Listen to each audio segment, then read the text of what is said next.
Okay.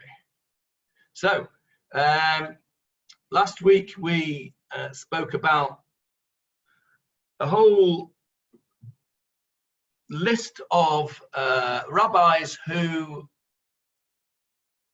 preferred to take the vocalized way a word is used rather than the written way it's used. Aim la mikra as opposed to aim la masoret. You'll remember we went through a whole list. Julia, yes? I had one question which I thought about. They all took one example of what they were, of proof. But maybe in other sections, there were other examples that pointed the other way. How do we know that that wasn't right? Okay, so it was basically, they used that as a proof, and because of that, they extend that, their opinion is extended to all the situations where there is a possibility to interpret it in different ways. I understand that, but they took one parsha as a proof, one saying or statement as a proof, but the particular rabbi, like Rabbi Akiva, may have made another statement which would have evidenced the contrary. Well, then the Gemarrah would have told us that, because it hates contradictions, and it would have pointed it out, as you are going to find out today. Okay. Okay. Johnny. Yes. I was looking in after this year about the word nafshot. Okay. And then the article just translate it as one person. Or is it, which pasuk is it? 1 minute. 11, I think. I'll call nafshot. He shall not come near any dead person. One person. Yeah. Well, I think that's. And the other case, and the other one in Pasha 3a, when it mentioned it, it says nefesh. It's talking about one. Although it's talking about animals, it's talking about animals in the plural. Only word uses the word nefesh, not nafshot. Yeah, that's Adam hua nefesh. That's talking about the blood being the soul. What we were talking about here with nefashot was, if I'm not mistaken, was Rabbi Akiva, and he was talking about how you can combine the two. Now, the problem with the translation of nefashot in any meaning any person, it's just the way English is compared to Hebrew. That's how it doesn't make good English reading to translate nefashot as plural. How did you translate it there? ArtScroll translated it as one dead person, any dead person. No, it doesn't say one dead person. It doesn't say one dead person. No, it says any dead person. Okay, now it wouldn't make good English reading to say he shall not come upon any dead persons. Makes no doesn't or any dead bodies. It doesn't make sense. So that's it. The translation is I suppose it's not a literal translation. It's a translation to give you the meaning of the expression. I don't think you can draw. I don't think you can draw a proof from the translation, particularly from ArtScroll anyway. But the rabbis say it's one person. The rabbis against Rabbi Akiva say it's that's one right. That's right. But if we're going, what Rabbi Akiva is saying is that we are going according to it's pronounced, which is nafshot. Now nafshot is the translation of that word nafshot is souls. It's a plural word because the singular, as you pointed out, is nefesh. Yeah. So nafshot, which is the way we say it, that's the whole point of Rabbi Akiva's argument, is that nafshot is plural. ArtScroll translates that's not about the rabbis, though, isn't it? Hello, can you put the text up? Sorry? Can you put the text up on the screen, or are we to have had it copied off? No, I'll put the text up in a minute. That would be very helpful for the purposes of following this conversation. Yeah, well, the text that they're talking about is not in this text, but I'll put the text up in a second. All right. So just to finish your point, Johnny, the word says nafshot, which is plural. Here, I'll share the screen now, and you'll be able to see it over here. Jonathan, wait. Jonathan. Yes. Hello. Israel Wexler is trying to get in, and he can't get in. Did you see him? He's Chris Cole. Let me see. No, he's not in my. He doesn't look to be. Oh, there he is. Yes, there he is. I'll let him in. There we go. Okay, thank you, Nafel. Okay, let him in. I've let him in. I've let him in. And Johnny could have said Al-Kal Nefesh, mate. Is that bad Hebrew? Here, look on the screen where I'm pointing with my pointer. Al-Kal Nafshot, mate. Okay, don't forget your recording. I'm recording. Thank you, Nachum. Doing it. Could have said Nefesh, mate, or not? Al-Kal Nefesh, mate. Yes, it could have been, but it doesn't. It says Nafshot. Yeah. And that's Rabbi Akiva's point. So, okay. Now, we also mentioned about the quantity of blood here, this quarter lug, this revi'it over here, this word revi'it, a quarter. I sent out an email to everyone. Those of you who saw that will know that the amount that we're talking about in modern measurements, a revi'it is 81 mil, 81 cc. A lug is 324, a third of a litre. So we're talking about a 1/12 of a litre over there. Okay, now, so that's where we got to last week. What we had finished last week, when we got to this point here, is we thought that we were really clever because we had gone through this whole list of the people who we had decided in the name of Rabbi Yochanan, where is it?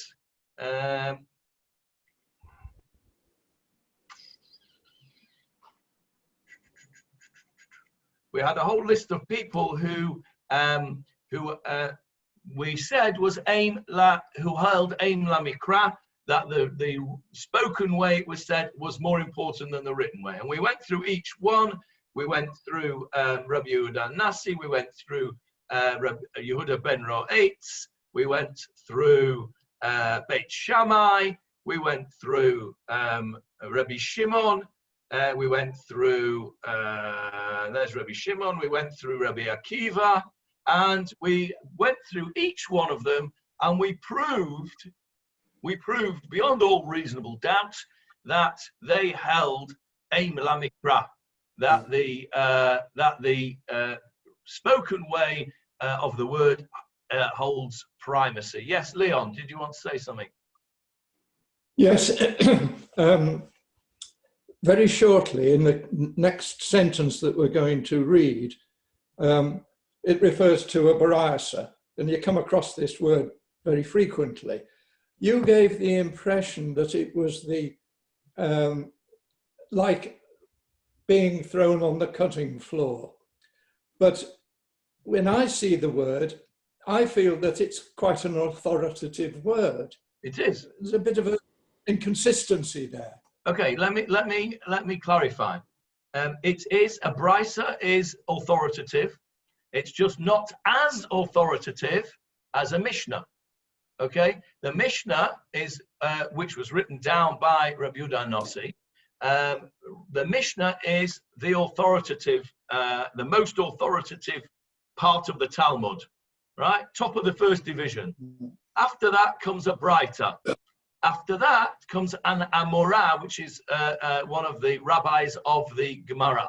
So here we're learning Gemarrah. These are all, excuse me, Amoraim. These are all Gemarrah rabbis who are discussing now. That's what we're learning, Gemarrah.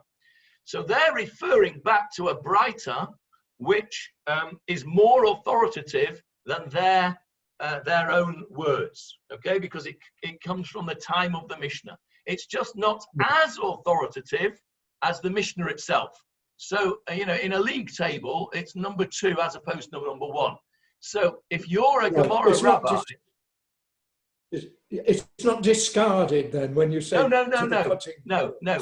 It was discarded from the final version of the Mishnah for some reason. Whatever reason that was, it never made the final cut.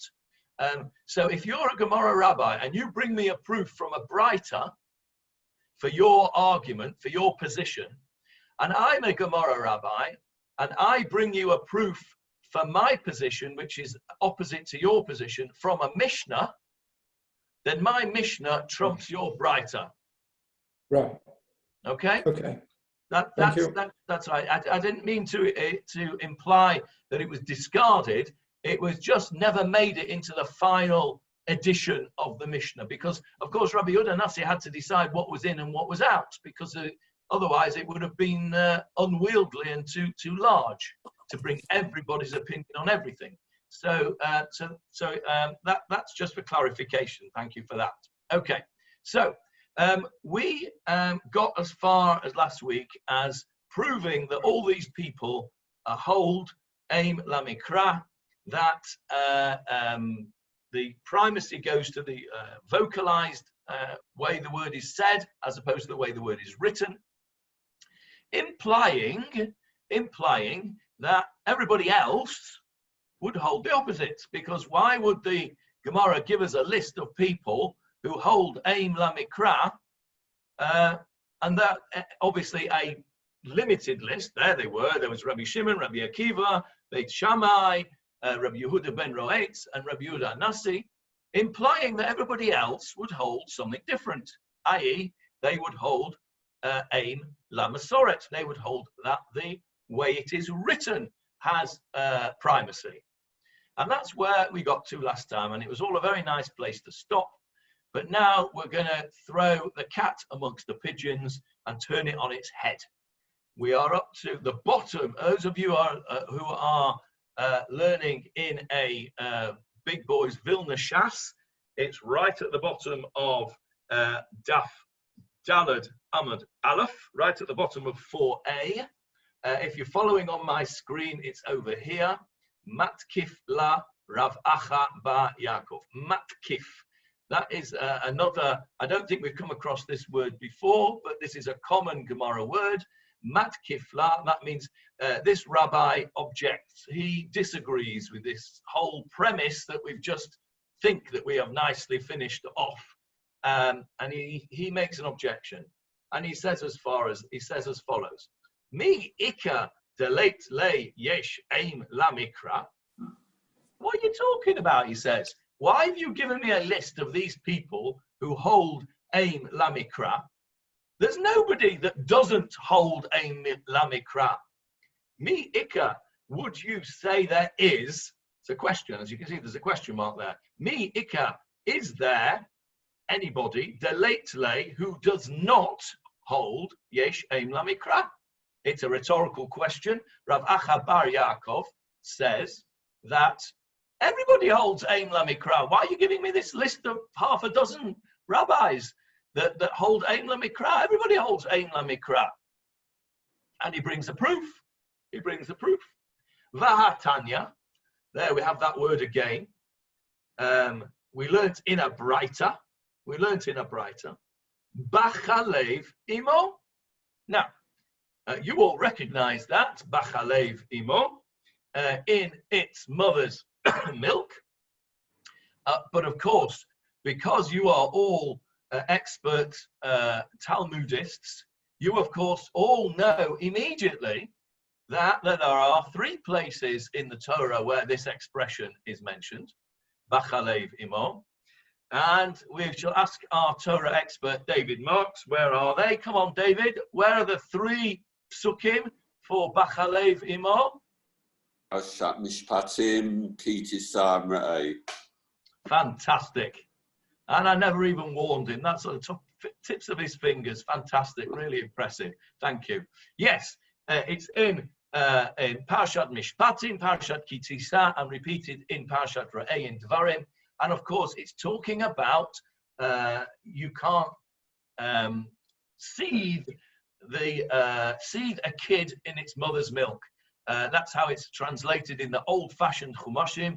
Thou shalt not seethe a kid in its mother's milk. I didn't even know what seethe was. I thought seethe is when you get angry, you know, he's seething. But it took me quite a while to understand it meant cook. Look to Vashel Gdi Bechalev Imo. Do not cook a kid in its mother's milk. Now, over here, how do you know it's Bachalev Imo? Because David Marks just told you, and when he lanes it, he will say Bachalev Imo. But what if it wasn't Chalev Imo? What if it was here, Yachol? I might have thought, Yachol, it is possible, yeah, from the word Ani Yachol, I can.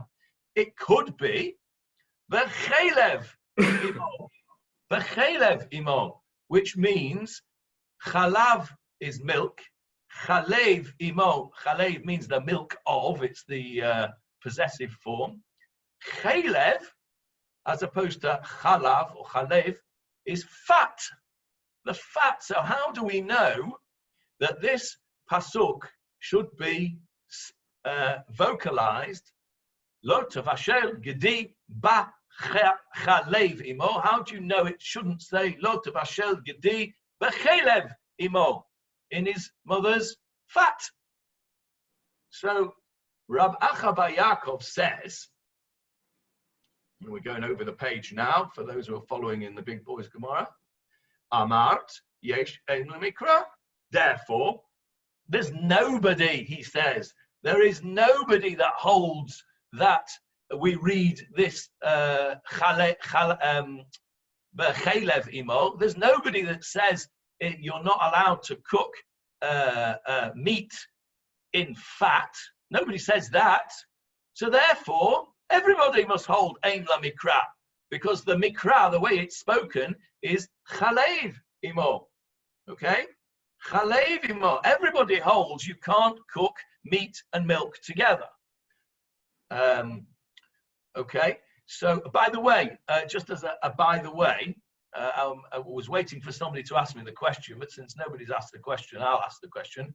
Why does the Torah need to tell us 3 times Lo tavashel gedi b'chalev imo? Why does the Torah need to tell us 3 times? You should be used to this by now, because we've had all sorts of things where we've had 3 or more readings of a particular word, and the Torah says, well, we didn't need that, so we must learn something else from it. What do we learn? This is a bit of a tangent, but it's okay because it's Gemarrah and you're allowed to do that. What do we learn from the 3 expressions, the 3 times in the Torah? Parashat Mishpatim, Parashat Ki Tisa, and then again in Parashat Ra'eh, Lo tavashel gedi b'chalev imo. Don't cook or seethe a kid in his mother's milk. What do we learn from the 3 times? Why The did truth. you say it once? We learned the truth. Okay, but we could have just said it once and it was the truth. Why do we I need know, to but do the it same could thing be. 3 times? This is a confirmation of what the fact should be, and by saying it 3 times, it takes away any doubt. Yes, you are Jonathan Lieberman. Yes, No, Jonathan the Lieberman. Torah doesn't do that. The Torah doesn't do that. It only tells us once and you have to believe it. Yes, Julia. And it's not right, but I was thinking that there are 3 meals a day, so it applies to each meal. Okay, that we could have put you in the Gemarrah as an opinion. It wouldn't have been accepted, but it would have been a reasonable suggestion. Okay, anyone else? Okay, come on then, David, tell us, since you lane it. You can't cook them together, you can't eat them together, and you can't have benefit from the combination. That's absolutely right.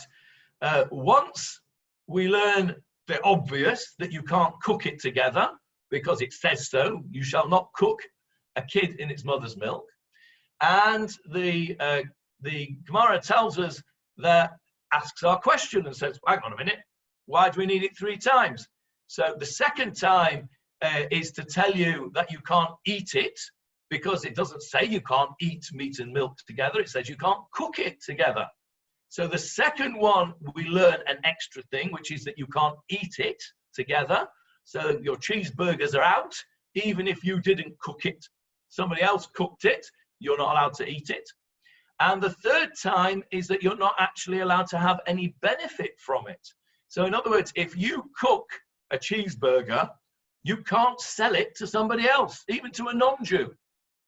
So therefore, if you have shares in McDonald's, I don't know if McDonald's is a public company, but if it were to be a public company, there will be some people who would have a problem with a Jew owning shares in McDonald's. it's not the only view, because others will say, well, it doesn't really matter because you're not a majority shareholder and you can't influence anything. But there are many rabbis that would say, lechatchila, in the first instance, it's not a good thing to be a shareholder in a company that makes transgresses a Torah law. So, lo tevashel gedi b'chalev imo, as David quite rightly said, tells us three things from the three mentionings of it. One, you can't cook it. One, you can't eat it. And one, you can't have any benefit from it. Okay, so that was, by the way, you're meant to know all of that before you even start reading this Gemara. Otherwise, it makes no sense. So you can understand now why it is so important that when you learn Gemara, you already have a background of Torah knowledge. Yes, Howard? I have a problem with your interpretation that the word isn't milk but fat, given that it uses the reference. There is a reference to mother's milk. Yes. Well, only females produce milk. Okay, but they also have fat. Yeah, but so do fathers. What's the importance? There must be importance in the use of the reference to the mother. I think it's whether not to do with cruelty, Johnny. Okay, all right. The mother shouldn't watch the kid being boiled, is that right? Yeah, one sec, Johnny. It's a fair question, that, Howard, a fair question. And I think Johnny's answer helps us out. We don't really know 100% why we're not allowed to eat meat and milk together. One suggestion is what Johnny Halpin just said. Do you want to say it again, Johnny, because I interrupted you? I think it's to teach you about cruelty. It's not nice to see the mother to see the kid being boiled in front of her in the milk, in the pan. Something like that. Something like similar with the eggs in the nest, isn't it? Yeah, it's a similar thing. You're mixing two things up again, slightly, but you're right. There is a halacha that you can't. Excuse me, it's a long time since I learned it. You can't slaughter a kid and its mother on the same day. Okay, that's what you're referring to there. And there is an opinion. Johnny's right. There is an opinion that this whole meat and milk business is because it's just not right that you should boil a kid in the milk of its mother that's nourished it, etc. But the same could still be said, Howard, for the fat of the mother. It's still the mother. It's equally not nice to cook a kid in the fat of its mother. So I take your point that it could be of the father as well, but the father doesn't nourish the mother, the child. Might provide for the child, but it doesn't nourish it. But I think your question's a good question.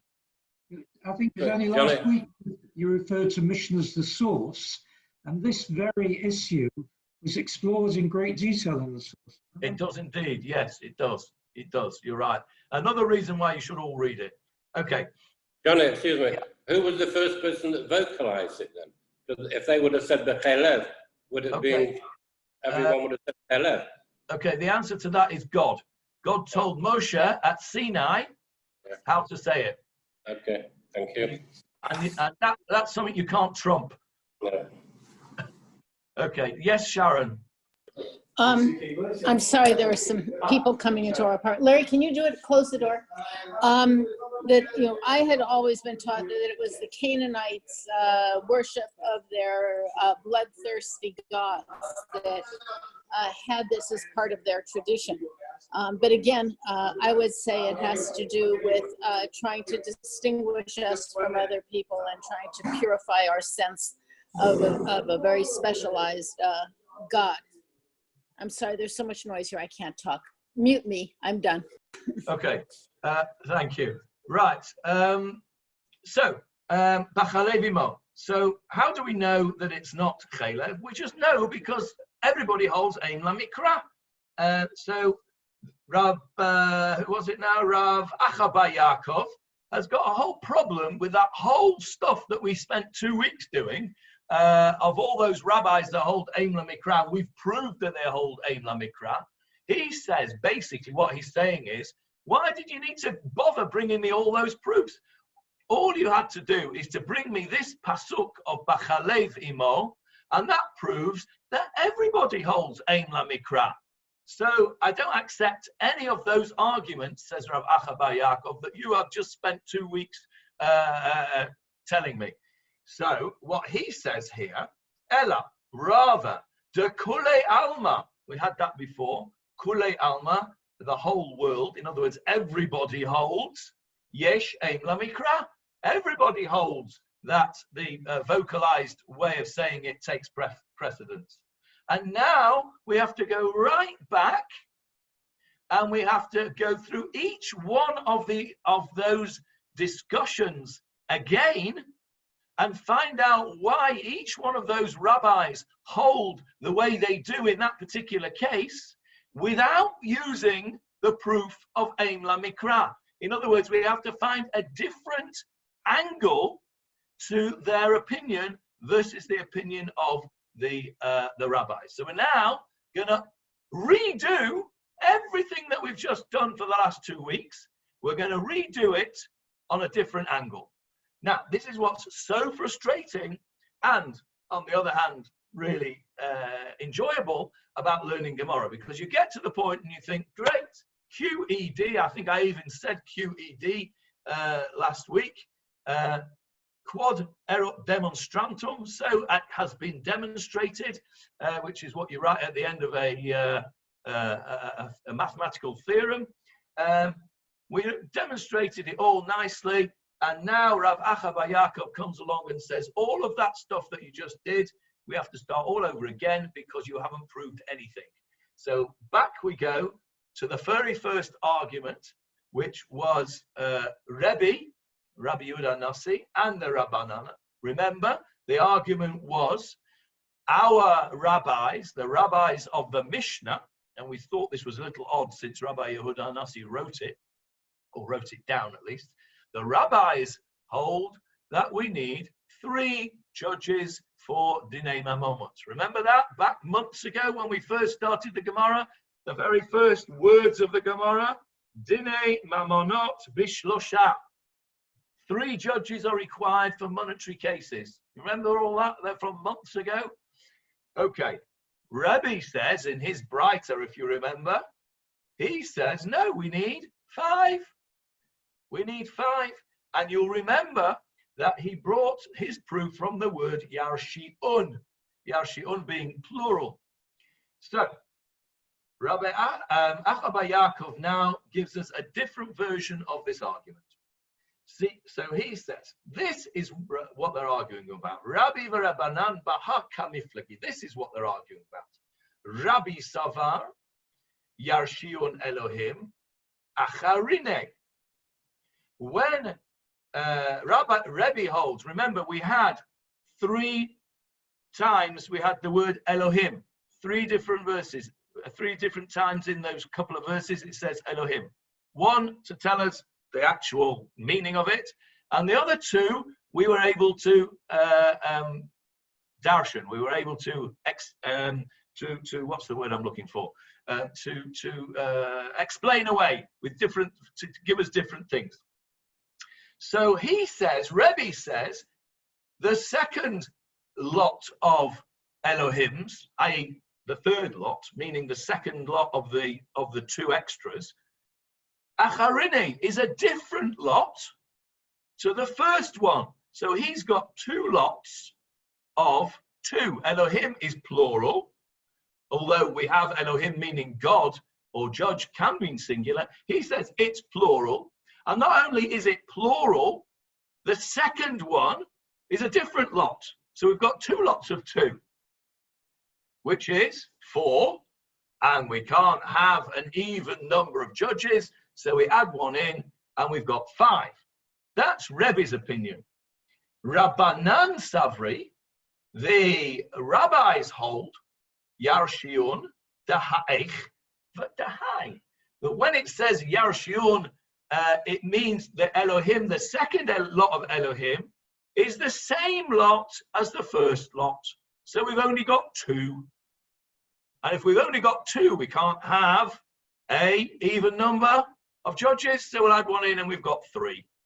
So Rabbi Achaba Yaakov says nothing to do with Aim La Mikra or Aim La Masoret, because everybody holds Aim La Mikra. The difference in our argument between Rebbe and the Rabbanan is all to do with whether they believe that this pasuk is talking about the same lot of judges or a second lot of judges. Rabbi Yehuda Nasi holds it's a second lot of judges, in which case you've got 2 lots of 2, which is 4, plus your extra one to make it an odd number, which is 5. And the rabbis say no, it's only it's one. And the Elohim refers to both sets of the same people. We're not talking about 2 separate sets. So, fine. Rabbi Achaba Yaakov feels that he has now sorted that one out. Next one, Rabbi Yehuda ben Roetz. Now, what was his one? I've forgotten now. I need to go back and have a look. What did we learn about him? Rabbi Yehuda ben Roetz. He was the one that said, oh, that's right, Shiv'im and Shvuayim. Remember, this was the one where after a woman gives birth to a male child, she is tamei for 7 days, and if it's a female child, she is tamei for 2 weeks. And we had the discussion as to whether the word Shavuayim, which is the way it's pronounced when you read it, or it could be Shiv'im, meaning 70. Shavuayim means 2 weeks, Shiv'im means 70.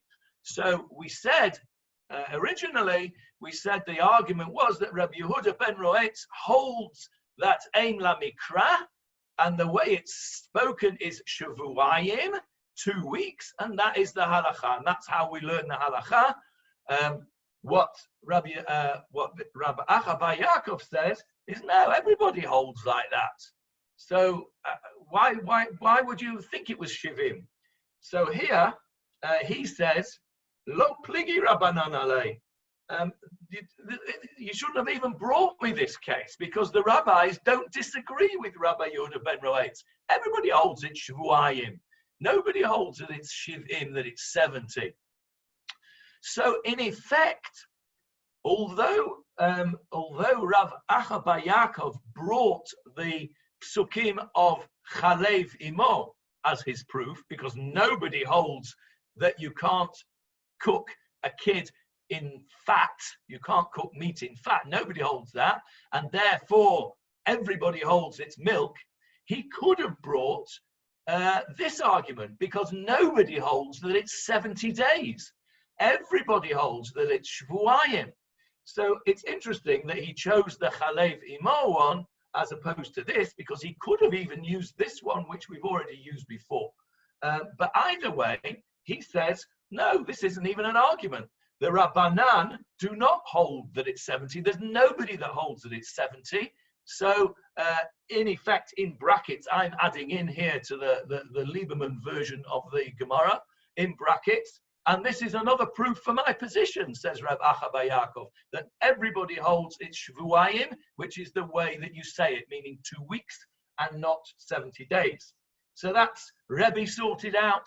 That's Reb Yehuda ben Roetz sorted out. Now, what about Beit Hillel?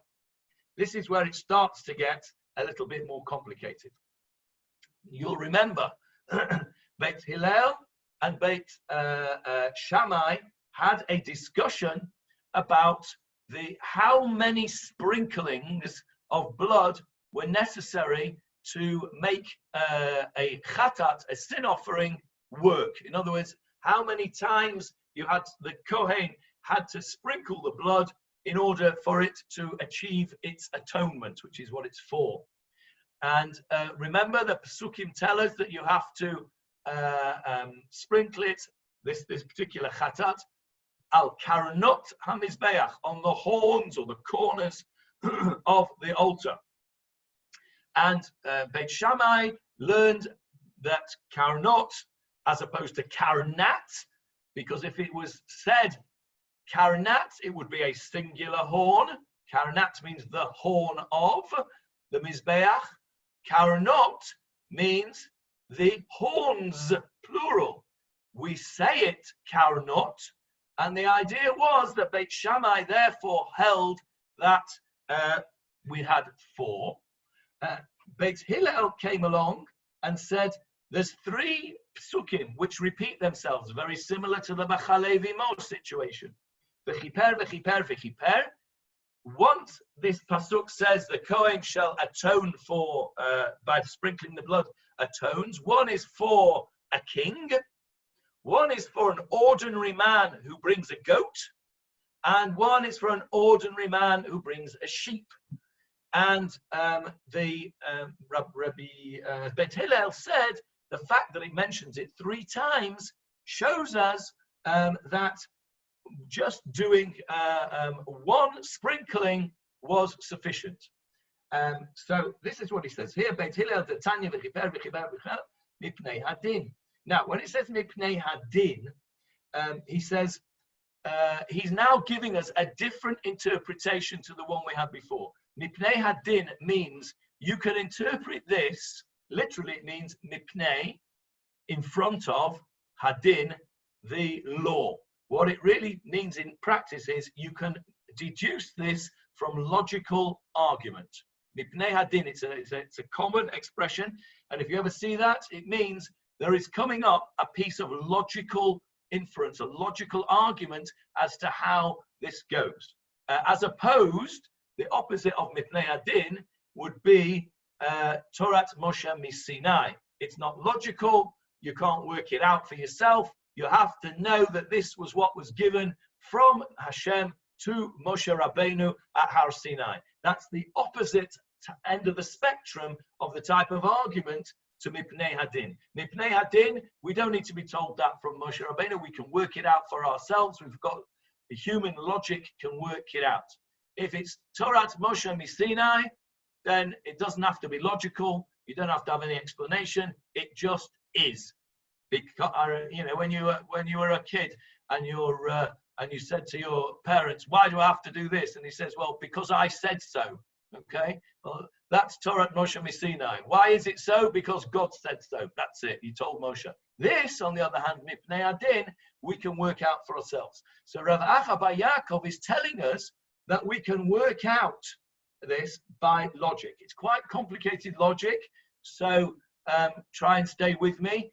If you don't understand, we'll go over it a couple of times because it is quite complicated. If you don't understand, we'll do it over again. V'halo dinhu. Surely we could work this out for ourselves. Ne'emar damim lemata, v'ne'emar damim lema'ala.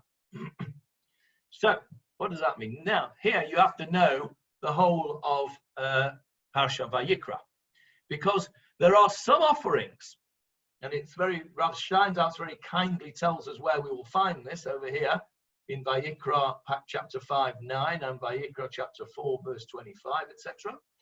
There are some offerings where the Torah says you have to sprinkle the blood at the bottom. Lamata means below, at the bottom part of the Mizbeach.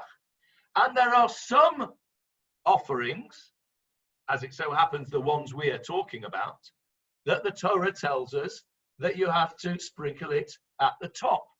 Now, just so that we know exactly what we're talking about, let's read the psukim, because otherwise it's difficult. So, over here, there are some the offerings where you have to sprinkle the blood at the bottom. And here it tells us where it is. It's Vayikra chapter 5, verse 9. So let me tell you what that says. It says, I'll read it in English. He shall sprinkle from the blood of the sin offering. We're talking about the Kohen now. He shall sprinkle from the blood of the sin offering, from the cut in the bird's neck, on the wall of the altar, and the remainder of the blood shall be squeezed at the base of the altar. Okay? So it clearly says, Al Yesod HaMizbeach. The Yesod is the foundation. This pasuk tells us that when you're bringing a chatat offering of a bird, then you have to put the blood at the bottom. And there are other offerings, the ones we're actually talking about. And there are those that are have to have their blood at the top, and that tells us where it is. Chapter 4, verse 25. Let's just go to that, and I'll read that to you. It says, "The priest shall take from the blood of the sin offering with his finger and place it on the horns of the altar of the burnt offering." So, this is the pasuk that we're talking about, with our word karnot in it. Let me find the Hebrew for you. On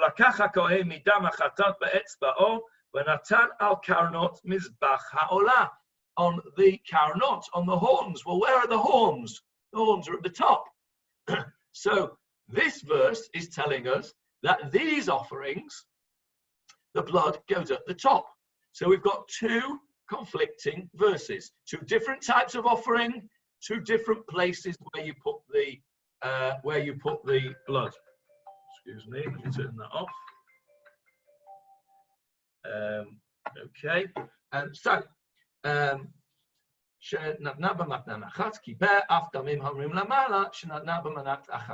so he says, okay, just as we have learned. Now, where have we learned? Well, you've got to know that. That's in a different Gemarrah. You have learned that in a Gemarrah in Zvachim, because, of course, this is not the first Gemarrah that you've ever learnt.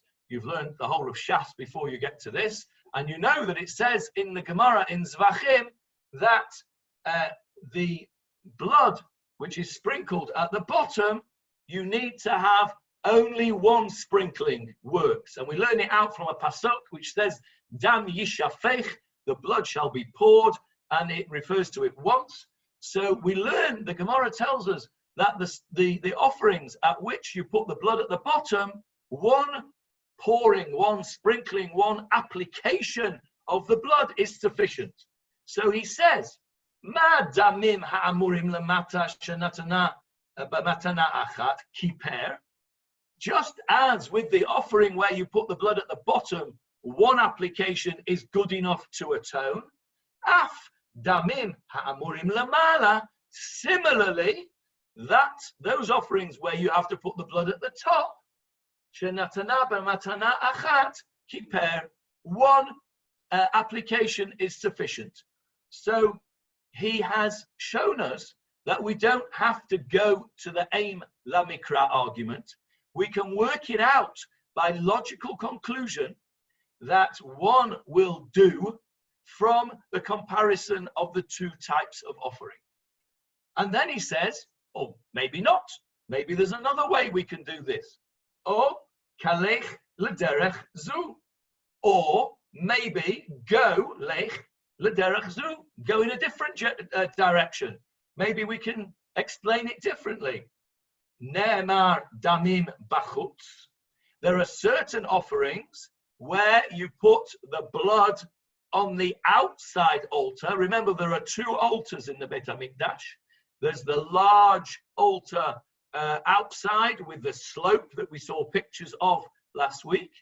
And then there's the inside altar where the incense is offered, the golden altar, which is a square golden structure inside the Heichal, as opposed to in the Azara, in the courtyard where the outside one is. So he says, Ne'ema damim bachutz, v'ne'ema damim bifnim. There are some bloods which have to be sprinkled on the outside altar. The same pasuk that we've just read, our pasuk, which tells us that he has to put it on the horns of the altar, is talking about the outside altar. And there are also offerings where the blood has to be put on the inside altar. And he tells us where that is. It's in chapter 4, verse 7. And I'll read you that one. V'natan hakohen min adam al karnot mizbach ketoret hasamim. Very clearly, it tells you that he has to put it on the horns of the mizbach ketoret hasamim. Now, what are we talking about there? We're talking about a situation, a specific type of offering, particularly when there has been a mistake made by the Sanhedrin, and everybody has done something wrong because they made the wrong psak. They told you that McDonald's cheeseburgers were kosher, and everybody went out on their hechsher and ate McDonald's cheeseburgers. They then find that they made a mistake, that they're not kosher, and then there has to be a special offering brought by the, as it were, on behalf of the people, on behalf of the Sanhedrin, on behalf of the people, to atone for that type of communal error. And that blood is put on the inside of altar. Don't ask me why. I have no idea why. If anybody knows why, then they're very welcome to tell us next time. But either way, Rav Acha bar Yaakov points out that there are some bloods which need to go on the outside altar, the ones we've been talking about, and then there are other ones which go on the inside altar. And he says we've got another proof, ma damim ha'amurim bifnim. Just as we know from another source that any offerings which have to have their bloods put on the inside altar, chiser achat mi matanot lo asa v'lo klum. If you miss out one of the sprinklings, it doesn't count. Lo asa v'lo klum. You've done naut, doesn't work. You've not atoned for anything. Af damim ha'amurim bachutz. Chiser achat mi matanot lo asa klum. Similarly, he says, maybe we can learn one from the other that you need all four of the sprinklings, even on the outside one, because we know from another source that you need all four on the inside offerings ones. So maybe we have to learn one from the other. So, which is it? Do we only need one, which we learn up here from the inside, from the bottom sprinklings to the top sprinklings, or do we need all four because we learn it from the inside altar to the outside altar? Can't be both. Either you need one or you need all four. So we've got two completely contrary arguments here. So he says, okay, Nira, let's have a look. Lemi dome, which one fits best? Which one of these two arguments fits best? So he says, he proposes, his first hypothesis is danin chutz mechutz, the ein danin chutz mipnim. I'm happy to deduce something from an up and a down because that are both on the outside altars. I'm not happy to deduce something from the inside altar onto the outside altar. They're completely different things. Surely, he says, the best comparison is both of them are on the outside altar. Okay, one's at the top, one's at the bottom, and I'll learn one from the other. But at least they're both on the outside altar. That fits nicely. Great. And then he says, he's a bit schizophrenic because he's going back and forth here. And then he says, no, maybe not. O kalech lederech zu, maybe not. Danin chatat va'arba kranot, mechatat va'arba kranot. I don't want to learn from an up and a down. I want to learn from a sin offering where they both have to go on the corners, the kranot, these horns. The inside one goes on the horns, and our outside one goes on the horns. So I don't want to learn something from the bottom to the top. I'd much rather learn something from the horns to the horns. They're the similarities. So he says, Danin chatat va'arba kanot va'al yochiach zeh she'ein chatat va'arba kanot. So you can't prove me something which doesn't have four corners. So we've got a bit of a problem here.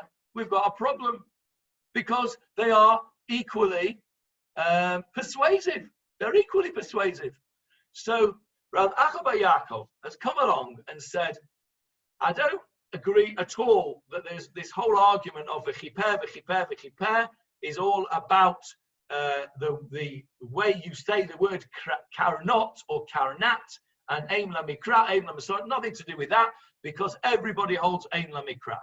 So he's gone to all these lengths to show us that you could learn this idea that you need one sprinkling to achieve atonement from logic. But at the same time, you could also learn that you need 4 sprinklings to achieve atonement. So I'm stuck. So he says, you're stuck. In that case, I will bring you a proof from the verses that Beit Hillel brought in the first place that you thought were all to do with Aim Lamikra, nothing to do with that. He uses it for this argument.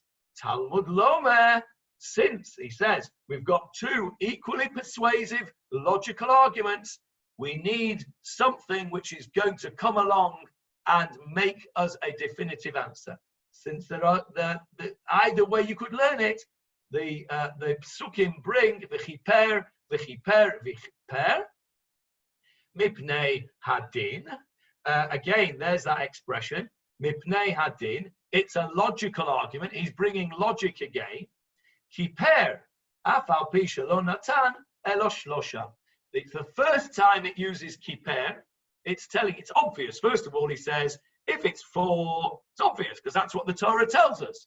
The chiper, the first time, tells us that if you've got 3, it works. The chiper, afal pi shelo natan elo shtayim. The second use of the word kiper, it atones, tells you it works even if you've only got 2. And the third one tells you that it works even if you've only got 1. Afal pi shelo natan ela achat.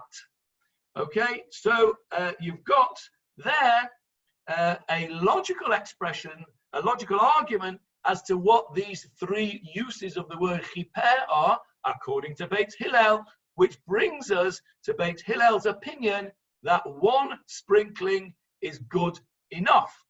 Now, what he's achieved so far is that he has shown us that everybody holds Aim Lamikra, and your proof that other people hold Aim Lamasoret by showing us that certain people hold Aim Lamikra is not needed and not even actually correct, because the reason that there are differences between Beit Hillel and Beit Shammai in this case and Rabbi Yehuda ben Roetz and the Rabbanan, well, he says there isn't a disagreement between them at all. Everybody agrees that it's not Shivim, it's Shvuayim.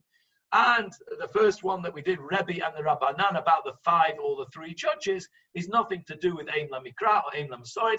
It's all to do with logical argument, as he's just proved. So we're going to stop there because time is almost up, and I don't want to start the next bit, which is also a bit complicated. The next bit, he's carrying on, by the way. Rabbi Acha bar Yaakov is not finished with us yet. Remember, we've still got Rabbi Shimon and Rabbi Akiva. Their arguments.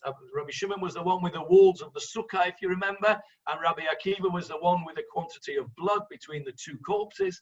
We've got to, Rabbi Acha bar Yaakov has to show us that their argument is not about Aim Lamikra, and that's what we'll do next week. So we're going to stop here because that's the right place to stop. It's a convenient place to stop. So we'll just recap what we originally said. How did we get onto all of this stuff? We went off at a mad tangent, all to do with the fact that there was a Braita that said Rebbe Yehuda Nasi, over here, right at the top here, this little funny symbol, this S symbol, which tells us a new subject. This is ages ago. We started off by saying, Tana Rabbanan Dinim Amanat Bashlosha, 3 judges for monetary cases, except Rebbe says 5. So that's how we started on this whole tangent. We then went off to explain how there was one opinion that said, no. What he says 3, he means 3 that hold the same way, and there's still a majority. Julia, have you got your head around it yet? Those numbers? Go back to this bit. You're still not happy with the numbers? I won't say that I am. Okay. All right. Okay. Well, perhaps we'll go over that again another time. But either way, 3. That's how we went with there. 3 verses 5, and then we said no, nothing to do with that. And then he brought an opinion that it was from, we brought the opinion of Rabbi Yitzchak Bar Yossi, Rabbi Yochanan, that this argument of Rebbe and the Rabbanan was an example of somebody who holds Ein Lamikra, holds of the way it's spoken because of the word Yarshi'un being in the plural. And while he was at it, he gave us a whole bunch of other people who hold that, and then he proved that this was the case. And now, in this week's exciting installment, Rav Acha Bar Yaakov has just completely turned his arguments upside down and says that's not the case at all. Everybody holds Ein Lamikra. Everybody holds that the primary way of understanding the Torah is the way it is vocalized. And even though you could read it in a different way, for example, Chalev, Chalev instead of Chalev, nobody holds that it's Chalev. Actually, it's not quite true, because there is an opinion of the Ran who says he likes to hedge his bets. And he says, you know what? It could be Chalev. It could be. So you know what? According to the Ran, he's a Dat Yochid. It's an individual opinion, and we do not paskin like this. But according to the Ran says, you know what? Maybe we shouldn't eat meat cooked in fat either, because it could be Chalev. How do I know it's Chalev? Okay, it's Torah Moshe Sinai, but the Ran says it could be Chalev, so I'm not taking any chances, says the Ran.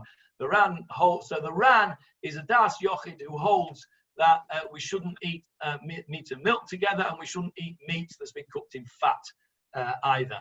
But that's I'm going to put that aside. Everybody else holds that Chalev is Chalev, milk is milk, and Chalev is not the way it's meant to be pronounced.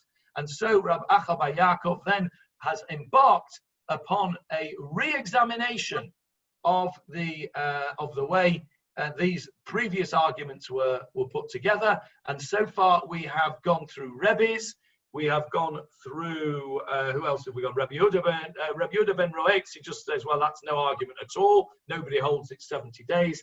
And Shammai and Beit Hillel. We still have got left next week to do Rabbi Shimon and Rabbi Akiva. Yes, Sharon. Yes, I want you to know I thank you so much for this grand summary. I think it's fabulous. Secondly, I'm so glad that you ended it with the opinion of the Ran, because that adds another non-caloric explanation about why people in our family who like it should not be allowed to eat shawarma. Okay. All right. Well, shawarma. It adds to my wifely nagging. Okay, Jonathan? Well, yes, Jonathan? yes, Nachum. Rabbi Hirsch has the most amazing discussion about milk and meat. And if you have any time, I could give you a little brief discussion about it. I know you have to leave now, but Can you give us the 2-minute version now? well, I could try. He looks at plants as being the lowest form of life. And those lowest forms of life have two aspects to them. They have nutrients, they have nutrition, which is their ability to take nutrients out of the ground, and they have reproduction.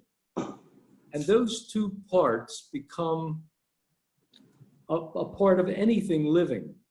They need those two aspects, nutrients and reproduction.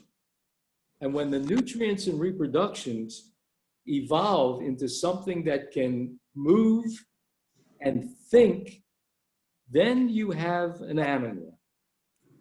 And milk is the nutrition of the animal.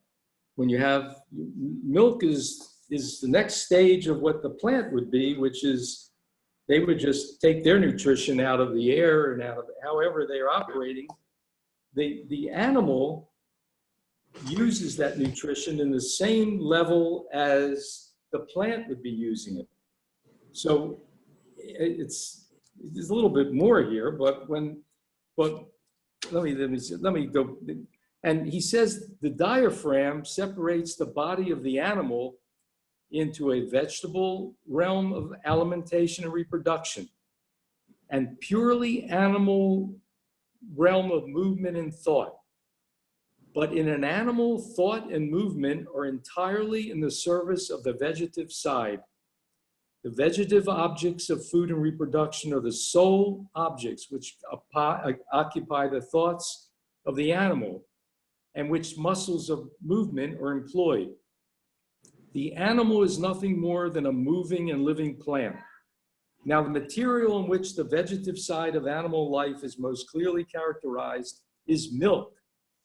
It is the specific food for carrying out the species, whereas meat, the muscle, represents the specific animal side. And so this becomes a mixture. Oh, looks like we've lost Nachum. Johnny. Okay. Looks like we've lost Nachum there halfway through his. Oh, he's back. Hang on, there he is. We lost you there, Nachum. Okay, so basically, in summary, what you're saying is that the milk represents the vegetative, nutritional aspect, and the meat is the animal aspect, and there the twain shall meet. No, not only that, but human beings have been given something more than an animal. We have nutrition, we have reproduction, we have locomotion, we have thought, and the thought came from Hashem. He gave us, speech. He gave us free will. Speech. He gave us free will. And that free will is exemplified by the power we have not to mix milk and meat. We don't mix the muscle of that animal with. Okay, he's gone again, but I think we've got the idea. That was very interesting. Okay. Yeah. Johnny, did Rav Acha Bar Yaakov live at the same time as the people he's talking about? So did he come after? Bar Yaakov? No, I don't know. I think Rav Acha Bar Yaakov was an Amorah, not a Tana. I'll check that out. I don't know. I wonder if it says it over here. Sometimes it says who the personalities are. Rav Acha Bar Yaakov. I think Johnny that he's an Amorah, so he would have been later, but I'll check that out. So he couldn't have gone back to Athens to clarify the case. No, that's half of the problem. I mean, you know, I'm sure all of you have seen one of my favourite films, Annie Hall. Leon, if you'd asked me which film I might have taken with me on my desert island, I might have chosen Annie Hall. But anyway, in Annie Hall, there's a great scene where Woody Allen is in the queue to go into the cinema, I think, with Diane Keaton, and there's a guy in front of him spouting off about what some author meant about some kind of poem that he'd written or book that he'd written, and Woody Allen says, "What a load of rubbish! That's not what he meant at all." And he brings out the author from behind the screen, and the author tells him what he really meant. And that's what we could really do with here. We could really go back to, we bring out Rabbi Akiva and Rabbi Shimon and say, well, no, what did you really mean by that? But unfortunately, you can only do that in films, and we don't have that. So you're right, he couldn't go back and check. And that's what makes all of this so fascinating, is that and what the Gemarrah likes to do, this is an important point actually that you've raised, what the Gemarrah likes to do is to be consistent. So if somewhere else a certain rabbi has brought forward a certain type of argument, then they will try and match up that type of argument so that their opinions are consistent and that their logic is consistent and the way they argue is consistent. So for example, if you, just to take a silly example off the top of my head, if you take a very left-wing politician, right, you would not be able to square up a statement of his which was a very right-wing statement. You would say, no, that doesn't fit with what he's said in the past, right? He's a left-winger, he wouldn't say those right-wing things, and vice versa. So the Gemarrah is very careful to try and be as consistent as possible, and we often find that we have arguments back and forth exactly like that, where somebody will bring an opinion and they'll say, no, that can't be, you must have misunderstood it because it doesn't fit with his opinion, which is expressed elsewhere in a different place. And that's a very common thing that we see in the Gemarrah.